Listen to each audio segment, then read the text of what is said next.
Hello students, this is a second part of our video and we are studying chapter number 9, that is control and coordination. So today we will start a new topic, that is nervous coordination.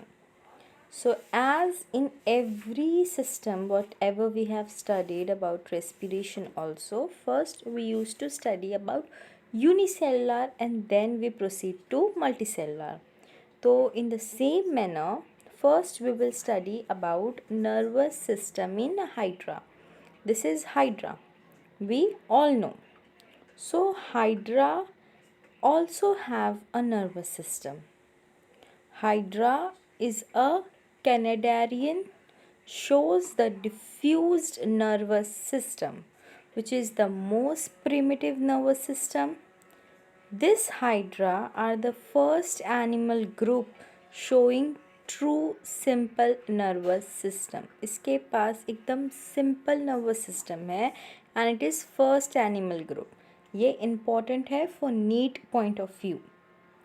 It is the first animal group which show true simple nervous system. It consists of sensory cell and the nerve cell, or we can say as neurons along with their fibers. Nerve cell जो है they are scattered का मतलब क्या है, distributed throughout the body and interconnected to each other, एक दूसरे से interconnected है by synapses between their fibers to form the nerve net. There are two nerve nets, both in the mesoglea, one connected towards the epidermis and the second towards the gastrodermis. एक कहाँ से connected है, दो nerve fibre की बात कर रहे हैं हम लोग. एक नर्व फाइबर जो है वो एपिडर्मिस पे कनेक्टेड है और जो दूसरा नर्व फाइबर है वो गैस्ट्रोडर्मिस पे कनेक्टेड है. ये जो सेंसरी सेल्स हैं, there are sensory cells which are scattered in the body wall and tentacles. ये जो इसके टेंटेकल्स है वहाँ पे भी ये सेंसरी सेल डिस्ट्रीब्यूटेड है. बट सेंस ऑर्गन्स जो है वो इसमें नहीं होता. It does not have sense organ. Neuron have fibres but there are no sensory and motor neuron. This is important. Neurons के पास फाइबर तो है but it does not have sensory and motor neurons. The nerve impulse shows no polarity or direction. No polarity, no direction. Thus, in Hydra, activation of sensory cell can happen at any point. कोई भी point पे sensory cell active हो सकते हैं क्योंकि कोई impulse नहीं आना है, कोई डायरेक्शन नहीं है, कोई पोलैरिटी नहीं है. तो नर्व सेल जो है, जो हमारे ये हाइड्रा के सेंसरी सेल है, वो कभी भी एक्टिव हो सकते हैं throughout the body in any direction, thus bringing movement of the body का मतलब भी टेंटेकल्स.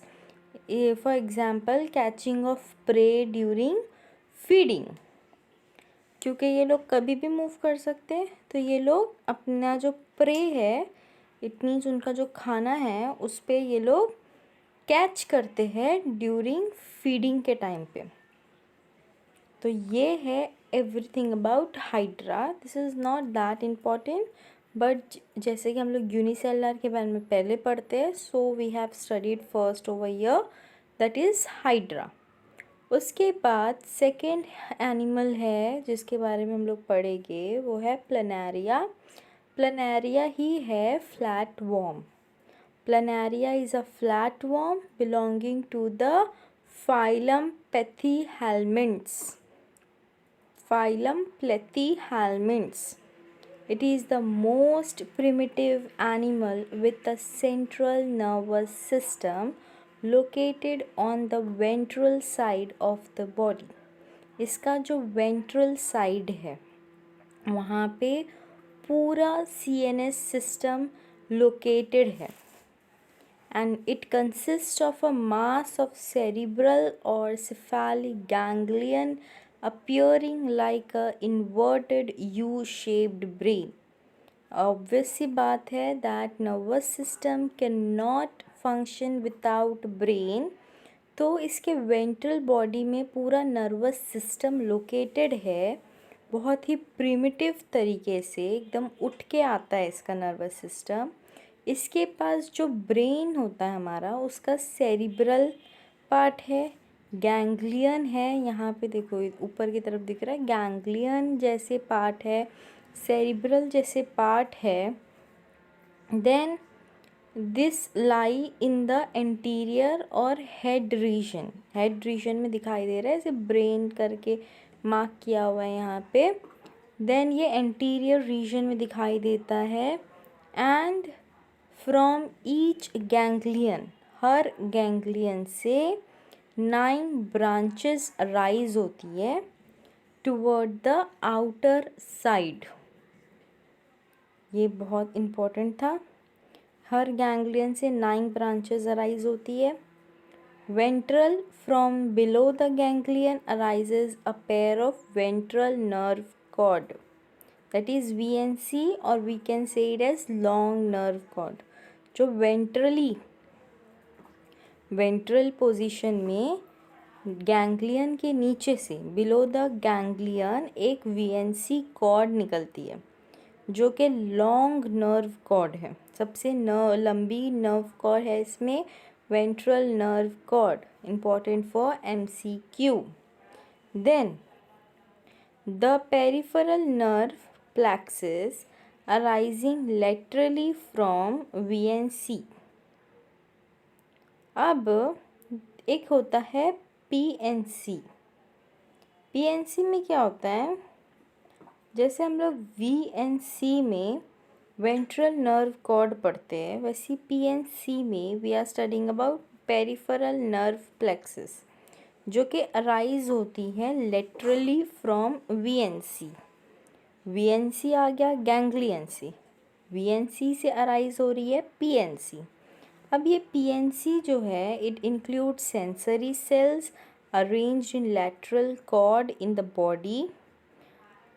इतना समझा कि इन लोगों के अंदर सेंसरी सेल होते हैं।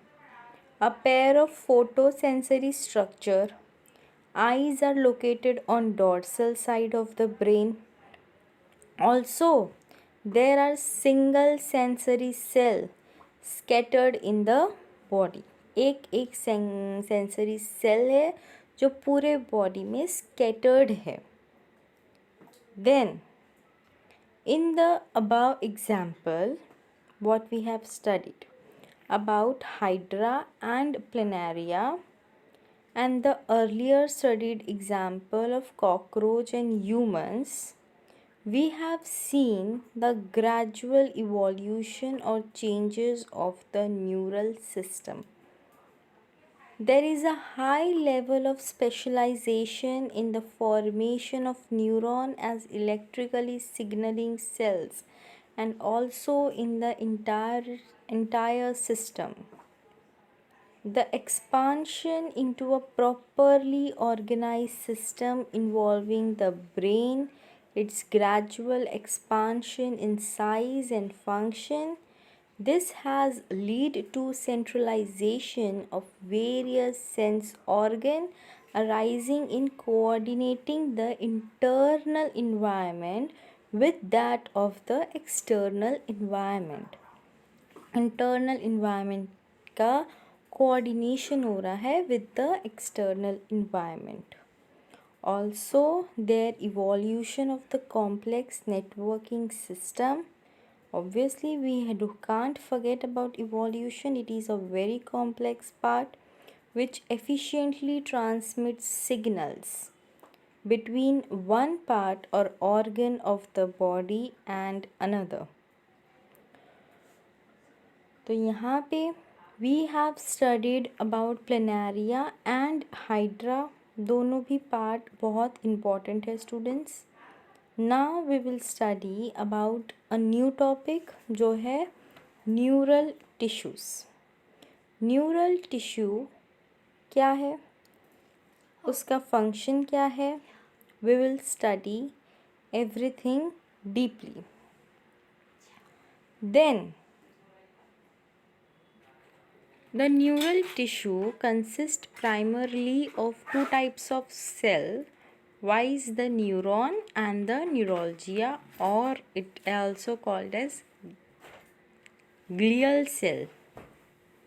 Glial cell is not very much common, but it is also called as glial cell. So students, glial cell question में पूछेंगे to confuse you all sometime. तो neuroglia is only a glial cell. तो जो हमारा neural tissue है उसमें दो type के सेल है। While a nerve is a bundle of axon, the word nerve is used for a bundle of axon outside the CNS, while inside the CNS for the same word tract is used. This is important. Nerve is bundle of axon. हम लोग nerve word क्यों use करें, क्योंकि it is used for a bundle of axon. जो axon का बंडल है उस आउटसाइड द CNS है तो नर्व बोलेंगे, and if it is inside the CNS then the same thing is called as tract. The nerve may be sensory or motor or mixed type, that is having both the type sensory and motor fibers. I know अभी ये सब concept थोड़ा sir के ऊपर से जा रहा होगा because this is new for you all students. थोड़ा टाइम लगेगा इसको समझने के लिए. जैसे हम लोग ये थोड़ा चैप्टर के थोड़े मिड में आएंगे या थोड़ा 3-4 पेजेस कंप्लीट करेंगे तो ये सारी चीज़ों से तुम लोग एकदम यूज टू हो जाओगे. अभी एकदम न्यू इसलिए लग रहा है because this concept is very new for you all. So don't panic, ये सब बहुत ईजी है. You will get everything. Then all this along with nervous organs make up the nervous system. ये सारी चीज़ें मिला के हमारा नर्वस सिस्टम बनता है of higher animal and bring about coordination and control of various activities of the body. This is done through the receptor which bring in sensory input towards the central nervous system. Processing is carried out in the CNS and then through the motor commands. पहले CNS से processing start होती है, मतलब control और coordination का जो हमारी process है वो पहले CNS से स्टार्ट होती है, फिर उसके बाद मोटर कमांड्स आएगा, फिर ये जो रिस्पॉन्स है इट इज़ सेंट आउट, फिर जो नर्व है it arising from the साइटॉन्स of the CNS travel throughout the body transmitting the nerve impulses to or from the CNS. CNS से लेती है वो मोटर कमांड और पूरे बॉडी में जहाँ जहाँ कंट्रोल और कोऑर्डिनेशन में उस हिस्से का काम होने वाला है. समझो अगर we have to write something तो हमारी ब्रेन जो है वो मोटर कमांड देगा कि अभी लिखना है, अभी कुछ लिखना है, तो वो मोटर कमांड पहुँचाएगा हैंड तक, आईज़ तक. अगर ईयर का काम है, अगर सुन के लिखना है तो ईयर तक. तो ये सारी चीज़ें जो है वो है मोटर कमांड का work. This is what we called neural tissues. फिर ये टाइप्स ऑफ टिश्यूज़ दिए हुए स्टूडेंट्स के टाइप्स ऑफ न्यूरल्जिया टिश्यूज़ है. ये न्यूरल्जिया जो सेकेंड टाइप ऑफ सेल था न्यूरल टिश्यू का वो है. तो पहला है ependymal cell, dendrocytes, satellite cell, astrocytes, microglia, Schwann cells. Students ये क्वेश्चन नीट में पूछता है, ऐसे 4 अलग अलग शेप देंगे. और शेप में बोलेंगे आइडेंटिफाई द एपिडाइमल सेल या आइडेंटिफाई द सैटेलाइट सेल। इस तरीके से नीट में ये क्वेश्चन आता है। So we have to remember your the shape of the cells, that is important. उसके बाद मूविंग फॉरवर्ड, ये है types of neuroglia cells and their function. तो पहला लोकेशन है सीएनएस की बात करेंगे तो सेंट्रल नर्वस सिस्टम, उसमें है ओलिगोडेंड्रोसाइट। तो इसका फंक्शन क्या है ओलिगोडेंड्रोसाइट का? ये एक टाइप का न्यूरोलजिया सेल है। This cell have very few branches and mainly form the myelin sheath around the central axon which form the white matter of CNS। अब ये white matter, grey matter क्या है, you guys will know about it in future, so don't get worry। हम लोग आगे के chapter में ये सारी चीज़ें डिस्कस करने वाले हैं। अभी के लिए जो नाम है, ये नाम इम्पॉर्टेंट है। this whole chart is also not that important, only study the name student, we will study their functions later, we are going to study everything। तो CNS की लोकेशन में कौन कौन से सेल प्रेजेंट है वो देख लो पहले। ओलिगोडेंड्रोसाइट, दूसरा है माइक्रोग्लिया या उसे ब्रेन मैक्रोफेजेस बोलते हैं, थर्ड है एस्ट्रोसाइट, फोर्थ है एपेंडाइमल सेल। फिर PNS में देखेंगे पेरिफेरल नर्वस सिस्टम में दो सेल है, वो है स्वान सेल और एक है सैटेलाइट सेल। इसके functions we will study later, अभी के लिए नाम याद रख लो and the shape of their cells. फिर हम लोग नेक्स्ट टॉपिक स्टार्ट करते हैं न्यूरॉन, या जिसे हम लोग खुद नर्व सेल बोलते हैं। This are the structural and functional unit of the nervous system. Nervous system का ये स्ट्रक्चरल और फंक्शनल यूनिट है। You may recall the structure of a neuron studied in earlier classes. Each multipolar neuron has three parts: cyton या फिर cell body, dendron and axon। इसका पूरा image हम लोग ने 11th स्टैंडर्ड में पढ़ा है। Cyton has a distinct central nucleus with the nucleolus and the neutroplasm। A clear film of cytoplasm surround the nucleus। Nucleus के अराउंड क्या है? साइटोप्लाज्म है। which there are neurofibrils, Nissl granules and other cell organelles। Nissl granules are riboprotein component। Nissl granules are riboprotein component। This Nissl granule play an important role in the synthesis of the enzyme required for formation of the neurotransmitter। Neurofibrils जो है it play an important role in transmission of nerve impulse। फिर जो dendrons है they are very small conical processing arising from the cyton। These are highly branched into fine dendrites। Nissl granule or neurofibrils both can be seen at the base of the dendrons। They transmit messages towards the cyton। ये सारी चीज़ें you have to understand, you have to learn everything। साइटोन हो गया। अब axon की बात करें तो एक्सॉन क्या है? It is a single long usually unbranched process arising from the cyton। cyton से axon निकलता है at the axon hillock and then it consists of a bundle of neurofibrils। Nissl granules जो है are absent। Terminally the axon give rise branches called telodendrons। Axon किसको rise कर रहा है? टेलोडेंड्रॉन्स को। एक्सॉन से टेलोडेंड्रॉन्स राइज हो रहे हैं। The axon carry the message away from the cyton. The axon may give out lateral branches called collaterals. The terminal branches attach to a muscle, gland, skin and telodendrites of another neuron. This interconnection between two neuron, ये जो interconnection हो रहा है दो neuron में या neurons में with motor organ क्या हम लोग पहले पढ़े थे, तो ये इंटरकनेक्शन को बोलते हैं synapse.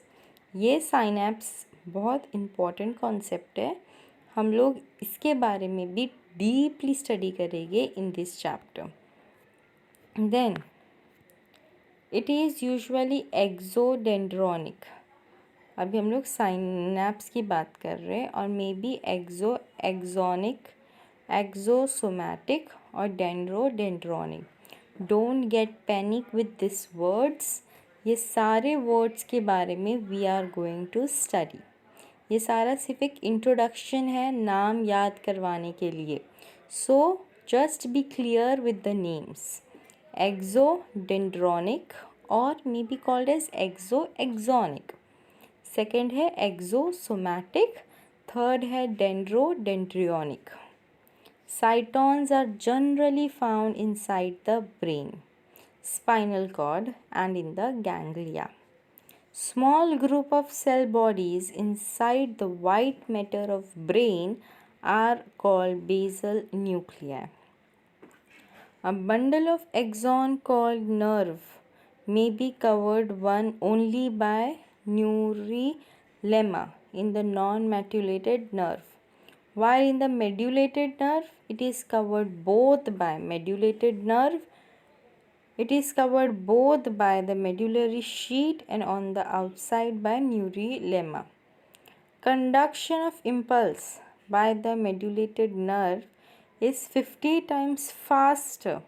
It is important point, student. Conduction of impulse by the medulated nerve is 50 times faster than in the non-medulated nerve. The connective tissue covering around the nerve fasciculae is called endoneurium. Few nerve fasciculi with endoneurium are surrounded by connective tissue and they are called perineurium. And a still large bundle of nerve is covered on the outer side of the epineurium. Blood is supplied to all the nerves to provide oxygen and nutrient. तो ये था हमारा neurons या फिर nerve cell के बारे में।